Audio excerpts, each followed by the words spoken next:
একটা গভীর সম্পর্ক আছে। কেমনে?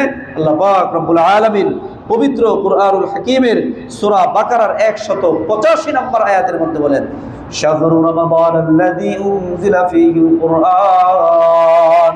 আল্লাহ পাক রব্বুল আলামিন বলেন, বান্দা, শাহরু রমাদানাল্লাযী উনজিলা ফীহিল কুরআন, রমাদান মাসে আমি আল্লাহ পাক রব্বুল আলামিন কুরআন নাযিল করেছি। আল্লাহ পাক কুরআনের পরিচয় করতে যায় বলেন, বান্দা, রমজান এটা হলো কোরআনের মাস। রমজান এটা কিসের মাস? কোরআনের মাস। তাহলে রমজানে আমরা কি করব? কোরআন পড়ব।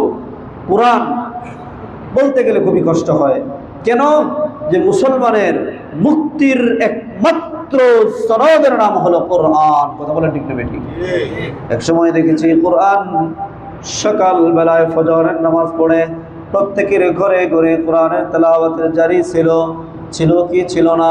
কিন্তু এখন আধুনিকতার ছোঁয়ায় কোরআন হয়ে গেছে, এখন আলমারির ভিতরের বাক্সের ভিতরে কোরআন থাকে, মসজিদের তাকের মধ্যে কোরআন থাকে। কোরআন এখন মসজিদ আর মাদ্রাসার বাইরে আর কোরআন পাওয়া যায় না। কিন্তু ভাই মুসলমানও, কোরআন আমাদের ছাড়তে হবে না, কোরআন আমাদের ধরা লাগবে। যতদিন পর্যন্ত এই কোরআনের সাথে সম্পর্ক না রাখবো, ততদিন পর্যন্ত ব্যক্তিগতভাবে সফলতা আসবে না, পারিবারিকভাবেও সফলতা আসবে না, সুখ শান্তি আসবে না, সামাজিকভাবে, রাষ্ট্রীয়ভাবে, আন্তর্জাতিক পর্যায়ে আমাদের শান্তি আসবে না। শান্তি যদি পাইতে চাও, তাহলে কোরআনের তেলাওয়াতের কোনো বিকল্প নাই।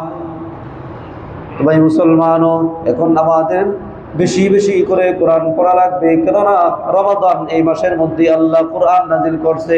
যারা কোরআন পড়তে পারে তারা আমরা বেশি বেশি করে কোরআন পড়ব। আর যারা কোরআন পারি না, তাদের জন্য কিছু নির্দেশনা আছে না নাই? তুমি কোরআন পড়তে পারো না, এক নাম্বার তোমার করণীয়, যে পারে তার কাছে বসো, তার থেকে কোরআন তেলাওয়াত শোনো। আর যদি তা না হয়, তুমিও একটা কোরআন তোমার কাছে সংরক্ষণ করে রেখে দাও। ওই কোরআনটাকে তুমি এবার তোমার হাতের মধ্যে নাও, কোরআনটাকে তুমি তোমার কপালের মধ্যে লাগাও, কোরআনটাকে তুমি তোমার মাথার মধ্যে লাগাও, কোরআনটাকে তুমি তোমার ঠোঁটের দ্বারা চুম্বন করো, কোরআনটাকে তুমি তোমার সিনার মধ্যে লাগাও।